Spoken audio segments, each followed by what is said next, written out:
Hello dear students, welcome back. चलो आज एक बहुत ही इंटरेस्टिंग और नया टॉपिक लेके आपके सामने आया हो।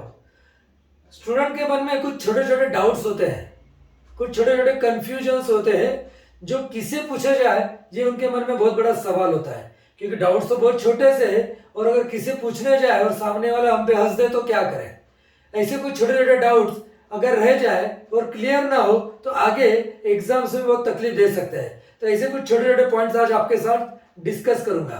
चलो देखते हैं क्या है आज का टॉपिक। तो दोस्तों होता क्या है, कई बार कई टॉपिक में ये बात आती है कि कुछ एक्सपेंसेस और कुछ इनकम के बारे में स्टूडेंट के मन में कंफ्यूजन होता है। तो वो कंफ्यूजन आज क्लियर करने का, दूर करने की कोशिश हम करेंगे। देखते हैं क्या है ये। तो ये दो बातें तो आपको पता है, एक तो होती है एक्सपेंसेस और दूसरा होता है इनकम।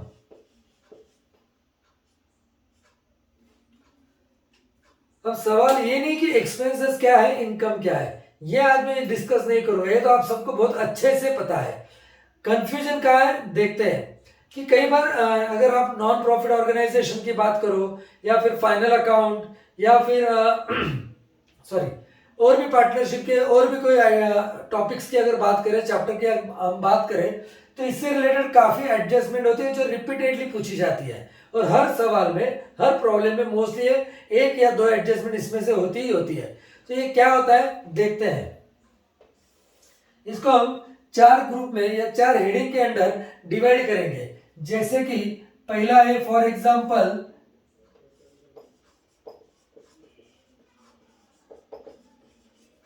आउटस्टैंडिंग। एक्सपेंसेस और इनकम, हम इनको हर एक को, एक्सपेंस को दो और इनकम को भी दो कैटेगरी के अंडर, ग्रुप के अंडर या हेडिंग के अंडर डिवाइड करेंगे। क्या होता है देखते हैं। एक्सपेंसेस चांसेस है कि आउटस्टैंडिंग हो आपके। आउटस्टैंडिंग एक्सपेंसेस का मतलब क्या होता है कि आपका जो अकाउंटिंग पीरियड है वो तो खत्म हो गया है, जैसे कि 1 अप्रैल 2020 टू 31 मार्च 2021, 1 अप्रैल 2020 से लेके 31 मार्च 2021 तक का आपका अकाउंटिंग पीरियड होता है, फाइनेंशियल ईयर होता है। लेकिन कोई एक आधा एक्सपेंस या कोई एक्सपेंसेस आपका ऐसा होता है कि है तो इसी साल का 2020 और 21 का, लेकिन वो हमने अगले अकाउंटिंग ईयर में पेड करने वाले हैं।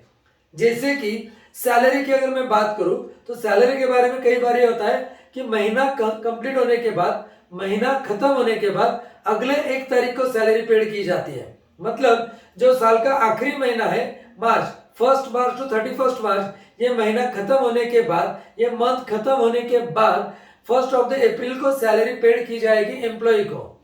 इसका मतलब सैलरी है तो इस साल की, इस अकाउंटिंग पीरियड की, लेकिन वो पेड की जाएगी अगले अकाउंटिंग पीरियड में। इसका मतलब फॉर द मंथ ऑफ मार्च जो भी सैलरी है वो हो जाएगी आउटस्टैंडिंग। तो आउटस्टैंडिंग एक्सपेंस हम इसे कहेंगे। सेकेंड होता है एक्सपेंसेस कुछ प्रीपेड।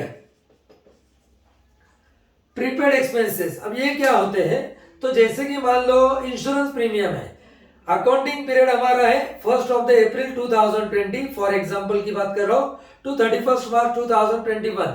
लेकिन मान लो हमने पॉलिसी ले रखी है फ्रॉम द 1 जुलाई 2020 से। अगर 1 जुलाई 2020 को हम पॉलिसी ड्रॉ करते हैं, इंश्योरेंस पॉलिसी लेते हैं कंपनी से, तो उसका प्रीमियम जो है 1 जुलाई 2020 से लेके अगले साल के मतलब 30 जून 2021 तक होगा। इसका मतलब यहाँ पे क्या हो गया, अकाउंटिंग ईयर तो खत्म हो जाएगा 31 मार्च को, लेकिन इंश्योरेंस प्रीमियम का ईयर खत्म होगा 30 जून 2021 को।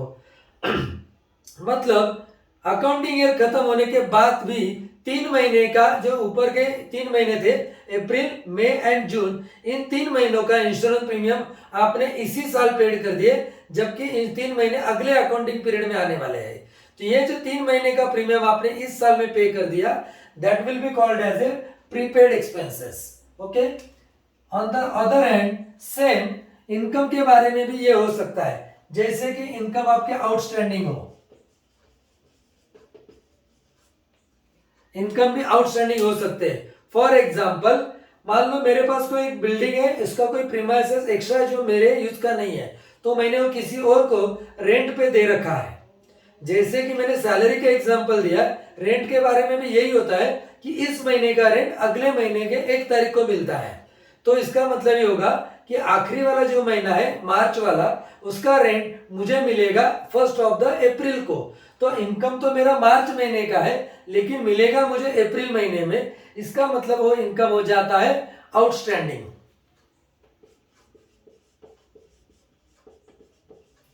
And last but not the least, pre received income. Income pre received है, मुझे एडवांस में पैसे मिले हुए हैं। मान लो कोई टेनेंट कोई जल्दबाजी में हो या उसके पास पैसा हो और उसने उसके अगले महीने का या अगले साल का भी रेंट मुझे इसी साल में दे दिया है, तो अगले साल का रेंट अगर मुझे इस साल में मिल जाता है तो that will be called as a pre received income.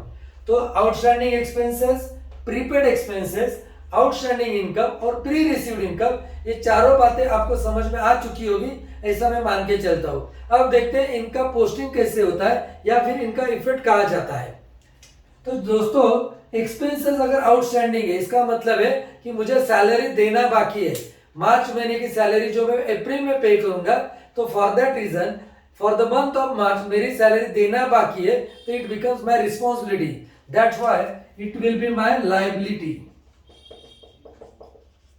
So it will get recorded on the liability side of the balance sheet because मुझे अब तक वो पे करना बाकी है।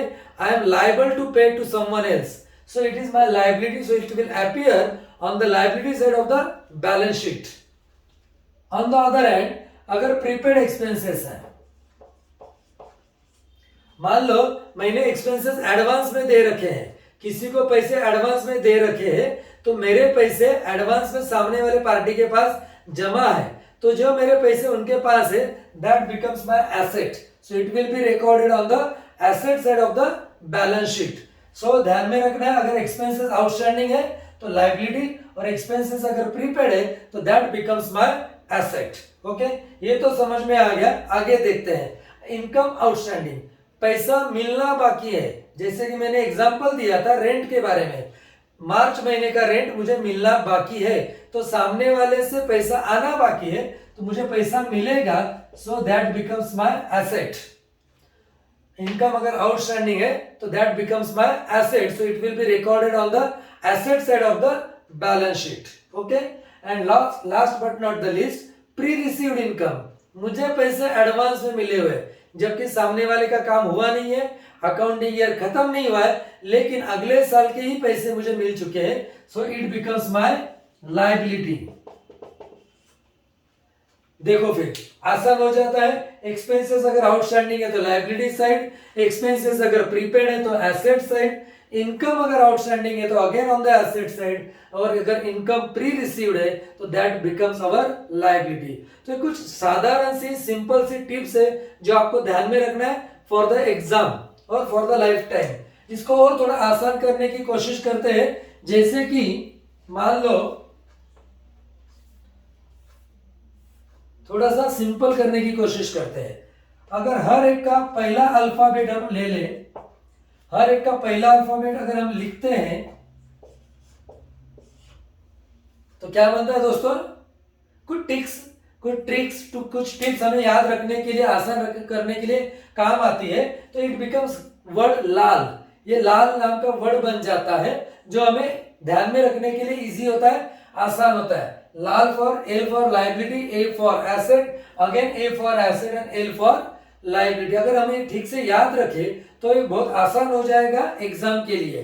तो मेरे ख्याल से कुछ छोटे छोटे पॉइंट्स है जो आपके आज क्लियर हो जाएंगे और एग्जाम के लिए आप थोड़ा और आसानी से और कंफर्टेबली कॉन्फिडेंटली फेस कर पाओगे। सो ये आप ठीक से ध्यान रखना है, नोट डाउन करना है अपने नोटबुक के पहले ही पेज पे, या फिर जहां पे पढ़ाई करते हो वहां पे छोटा सा चार्ट निकाल के रख देना है, लिख के रख देना है। सो इट विल बी यूजफुल।